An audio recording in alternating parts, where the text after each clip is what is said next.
A próxima característica que a gente vai estudar é a coordenação de esfera externa, em que nós temos que a camada interna é tudo que está diretamente coordenado ao metal e tudo que está fora da primeira camada de coordenação se chama camada externa. Por exemplo, o cloreto, neste caso, ele é a camada externa. E a camada externa ela é regida por forças intermoleculares, como ligação de hidrogênio, emparelhamento iônico e forças de polo, como, por exemplo, nesse complexo de Rênio, em que ele consegue se coordenar a um composto de amina apenas por um emparelhamento de dipolo-dipolo. Então, aqui é uma visão geral das características dos compostos organometálicos, que nós temos a ligação direta do metal com carbono. Caso a gente não tenha um complexo com a ligação direta ao metal carbono, nós não temos um composto organometálico.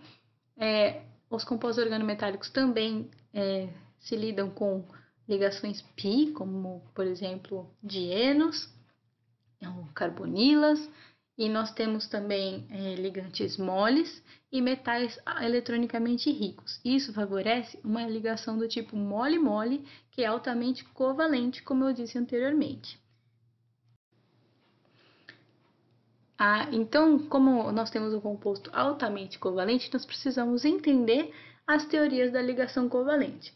Nós temos primeiro a ligação de valência e a teoria dos orbitais moleculares, em que a ligação de valência ela predominou na década de 1930, sendo que ela tratava da combinação linear de estruturas químicas significativas, sendo que Lewis dava a noção de par de elétrons e isso auxiliou bastante na formação da ligação de valência.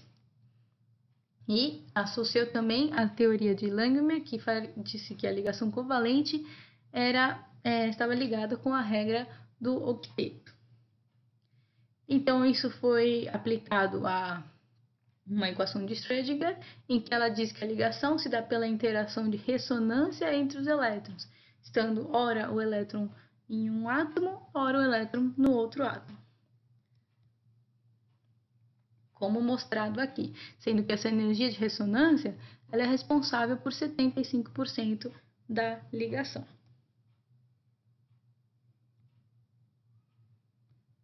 Já na década de 1950, a gente parte para uma dominância da teoria de orbitais moleculares, em que a gente tem uma combinação linear de orbitais atômicos, em que os elétrons estão deslocalizados, eles não estão localizados exatamente em um átomo, e ele conseguiu fazer uma racionalização de estruturas e espectros que a ligação de valência não conseguia fazer. E ele também conseguia, através dos cálculos, fazer uma previsão da reatividade química dos compostos.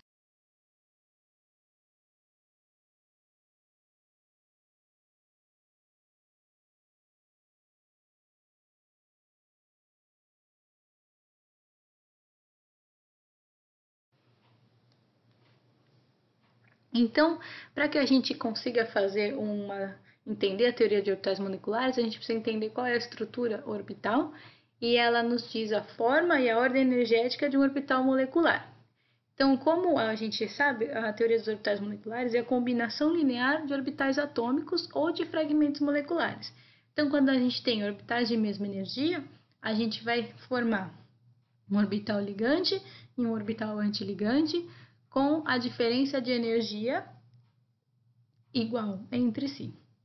Quando a gente tem orbitais de energias diferentes, a gente vai também ter a combinação linear desses fragmentos e vamos ter um orbital ligante mais próximo do fragmento mais eletronegativo e o orbital antiligante terá uma energia mais próxima do fragmento menos eletronegativo.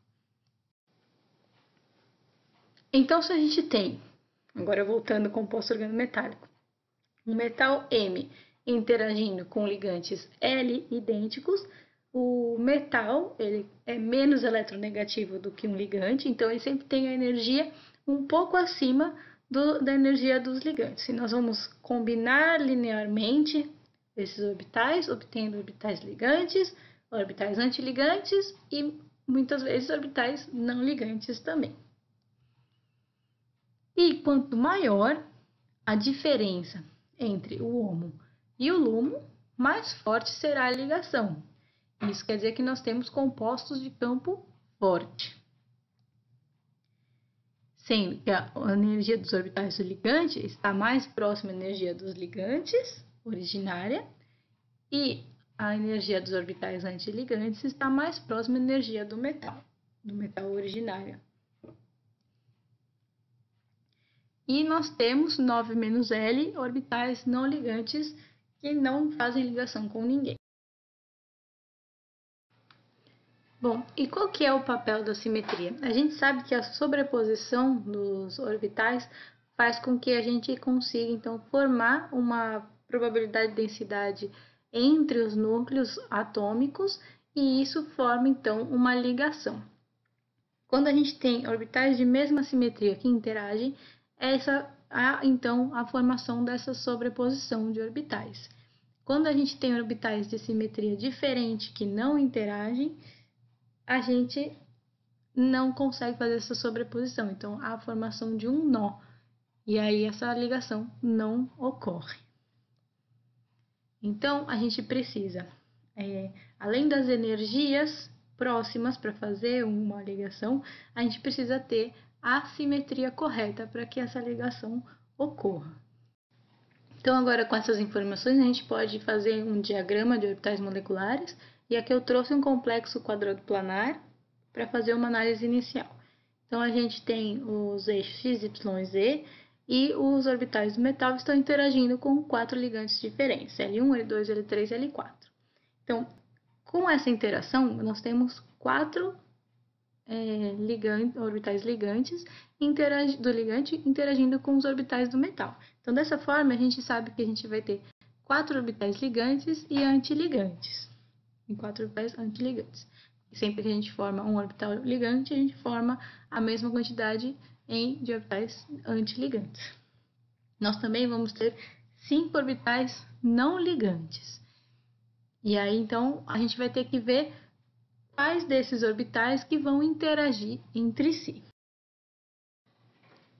Bom, então o próximo passo é a gente encontrar o grupo de ponto da molécula. Então aqui eu já achei a tabela de caracteres correspondente a essa molécula com 4 ligantes idênticos numa simetria quadrado-planar. E então com essa tabela a gente agora pode determinar as propriedades de simetria dos orbitais do metal. E quais são esses orbitais do metal? Orbital S, orbital P e orbital D. Então, aqui estou selecionando todos esses orbitais. O orbital S é o orbital mais simétrico de todos, então ele tem a simetria A1G. O orbital P, ele pode estar no eixo X, Y ou Z. Então, a gente observa na tabela de caracteres onde estão os eixos X, Y e Z. Por exemplo, o eixo Z está com simetria A2,1, certo? Então, e os eixos X e Y estão com simetria EU. Os próximos orbitais seriam os orbitais D do metal, que são Z quadrado, X quadrado menos Y quadrado, XY, XZ e YZ. E esses orbitais D do metal possuem a simetria A1G, B1G, B2G e E2G. Então, como a gente viu que a gente precisa ter a mesma simetria para conseguir fazer uma ligação com os orbitais dos ligantes, a gente agora precisa adaptar a simetria dos ligantes com essa simetria do complexo. E como os ligantes estão nos eixos X, Y e Z, a maior probabilidade de um ligante interagir com os orbitais do metal são nos eixos X e Y. O eixo Z não tem ligantes, porque a gente só está no complexo quadrado planar. Então, dessa forma, os orbitais que vão interagir com o ligante são A1G, A2U e EU. Dessa forma, a gente pode então fazer o diagrama de orbitais moleculares. Bom, então agora que a gente já sabe a simetria dos nossos orbitais, a gente pode montar o nosso diagrama de orbitais moleculares. Então aqui eu estou colocando à esquerda os orbitais do metal e à direita os orbitais do ligante. Então, o metal, ele tem os 5 orbitais D com simetria A1G, EG, B2G e B1G. Ele tem o orbital S com energia acima do orbital D, que tem a simetria A1G, e tem 3 orbitais P, que estão acima do orbital S em energia, com simetria A2U e 2 orbitais EU. Então, a gente já discutiu qual é a simetria dos ligantes. Então, a gente tem 4 ligantes, um com simetria A1G, outro com simetria A2U e 2 com simetria EU. Então, a gente agora vai conectar esses orbitais, em que a gente tem os orbitais com a mesma simetria, formando uma ligação. Então, eles formam um orbital ligante e um orbital antiligante correspondente. Então, a gente faz primeiro a interação A1G com A1G, formando então um orbital ligante e um orbital antiligante. Então, a gente também tem a interação do EU, então a gente forma 2 orbitais EU e ligantes e 2 orbitais EU antiligantes. E por fim, nós temos a interação A2U, que também é ligante, faz um orbital ligante e outro orbital antiligante. O orbital A1G, que tem simetria A1G-D, ele não faz uma interação, diminui a sua energia no seu diagrama de orbitais. Então, como a gente vê, ele não está com a mesma energia que ele tinha anteriormente, porque ele consegue fazer uma certa interação com os orbitais dos ligantes. Os outros, se a gente for contar, a gente só tem 4 orbitais ligantes e 4 orbitais antiligantes, como era previsto. E os outros orbitais são todos são todos não ligantes. Então, esses orbitais que estão com a menor energia, eles são resultado da interação dos orbitais doadores sigma dos ligantes com os orbitais S e P do metal. E os orbitais não ligantes, eles são levemente ligantes ou não ligantes ou levemente antiligantes. E eles são derivados dos orbitais dz², dxy, dzx e dyz. E esse tipo de orbital molecular é muito importante da gente ter em mente, porque os compostos organometálicos quadrados planares são muito importantes em catálise.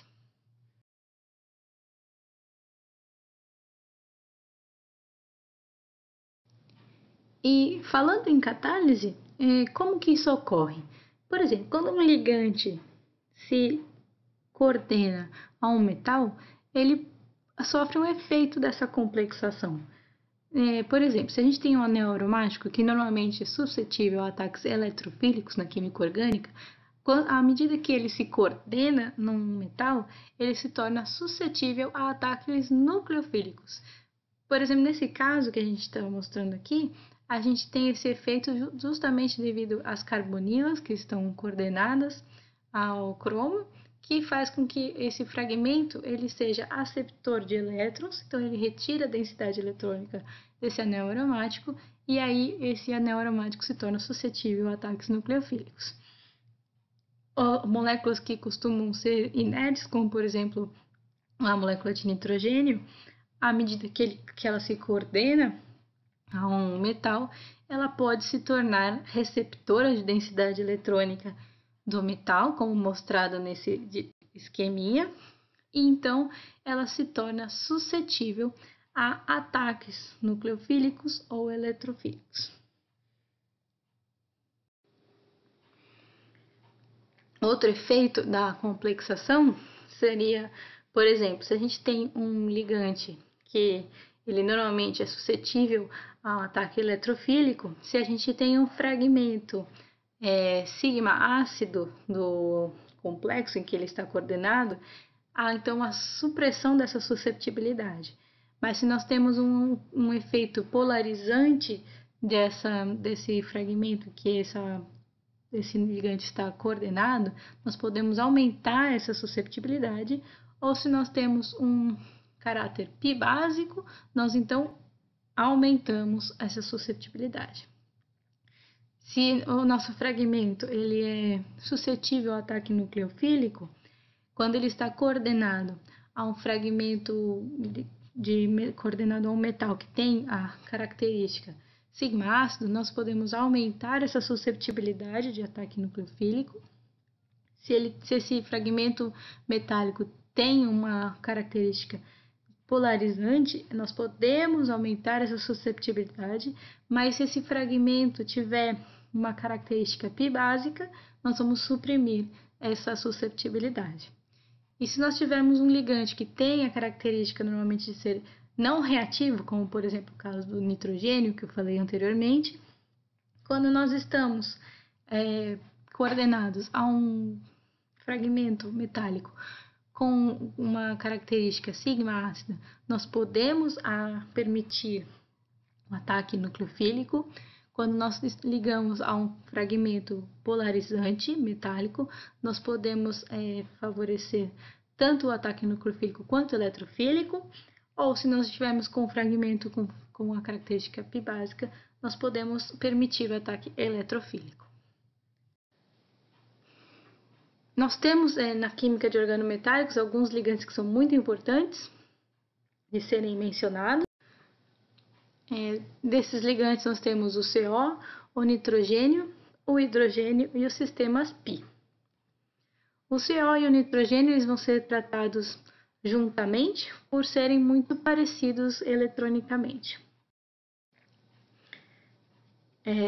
Como nós podemos ver aqui, ambos têm a simetria muito parecida dos seus orbitais ligantes sigma, π antiligante e também do π e do sigma antiligante, em que a diferença está na densidade eletrônica desses orbitais, em que no CO nós temos uma densidade eletrônica diferente do nitrogênio, porque o nitrogênio é homogêneo.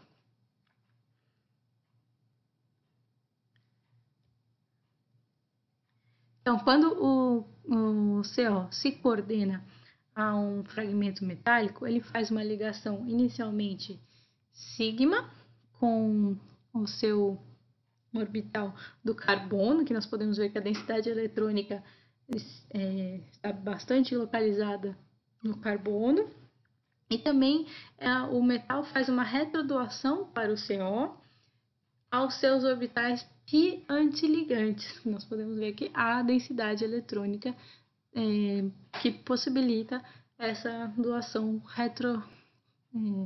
essa retrodoação π do metal para o ligante CO. Esse tipo de ligação também ocorre com a molécula de nitrogênio. Então, aqui para evidenciar, nós primeiro temos a ligação sigma e depois nós temos a ligação π, que é a retrodoação π, que vai uma densidade eletrônica do metal para a carbonila. Essa retrodoação ela vai diminuir a força de ligação entre o carbono e o oxigênio, então ele aumenta o comprimento da ligação. Então, quando a gente pode verificar isso, quando a gente faz infravermelho, por exemplo, um CO livre, ele tem a ligação ao comprimento de onda, seu estiramento em 2.143 centímetros a menos 1, enquanto quando ele está coordenado a um metal, ele apresenta o estiramento em 2.000 centímetros a menos 1. Então, evidenciando que está se tornando mais com um caráter de simples ligação do que de dupla ligação.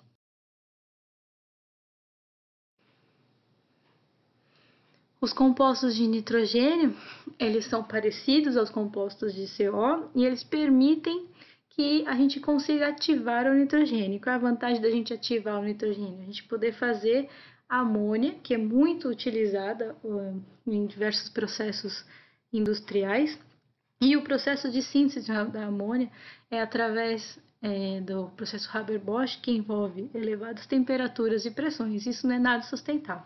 Então, se a gente puder desenvolver um catalisador que seja capaz de fazer essa formação, essa ativação do nitrogênio e formar amônia, em temperaturas e pressões mais amenas, isso seria bastante favorável. Então, a gente pode, aqui nesse exemplo, nós estamos mostrando um complexo de tungstênio, há diversos outros exemplos de complexos capazes de fazer essa reação na literatura. E esse complexo de tungstênio, quando ele se coordena ao nitrogênio, na presença de HCl, ele favorece a protonação da amina que está externa à ligação, e então essa protonação favorece então a formação da amina, da amônia. Já os compostos de hidrogênio, eles podem ser tratados tanto como hidreto como de hidrogênio. Então, o hidreto, como ligante, ele possui apenas um orbital s e a interação é puramente sigma. Mas a molécula de hidrogênio, ela possui um orbital sigma antiligante, que é passível de interação π.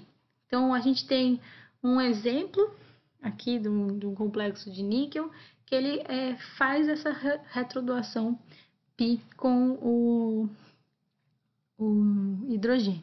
Então, primeiro ele faz uma ligação sigma de hidrogênio com o metal e há uma retrodoação π da densidade eletrônica do metal para o orbital sigma antiligante de hidrogênio. Isso favorece com que haja a quebra dessa molécula, ou seja, a gente ativa essa molécula para que ela possa fazer reações de hidrogenação. Com sistemas π, é um processo muito similar, em que a gente primeiro tem interação sigma e depois nós temos retrodoação do metal para o ligante. Esses sistemas π são muito importantes em reações, por exemplo, de metástase de olefinas, então são muito utilizados para fazer polimerização. Então, concluindo, a química de organometálicos foi, assim, bastante densa, com muitas informações, talvez faltem algumas coisas. Caso vocês precisem que eu melhore uma parte ou outra, por favor, escrevam nos comentários. A gente viu que os compostos organometálicos, eles são essencialmente compostos que contêm a ligação metal-carbono. Nós temos a contagem de elétrons de 18 elétrons e 16 elétrons principalmente, em que os compostos de 18 elétrons são mais estáveis, mas os compostos de 16 elétrons são importantes em catálise, porque eles favorecem com que a gente consiga coordenar um ligante a mais em esses compostos organometálicos, favorecendo essas características de ativação, de supressão ou não de uma atividade de um ligante prévia. Nós vimos também algumas características dos compostos organometálicos, como a coordenação da esfera externa, como que tem que ser a energia do metal, como que tem que ser a energia dos ligantes. Nós vimos que a energia do ligante, que é essencialmente o carbono, tem que ser muito parecida à energia do metal, e isso favorece uma ligação com maior caráter covalente. E nós também vimos que essa ligação atua como uma ativação dos ligantes, então eles são muito utilizados em catálise. E nós vimos alguns ligantes que são muito comuns nos compostos organometálicos, que são o CO, o nitrogênio, o hidrogênio e as olefinas. Muito obrigada, até mais.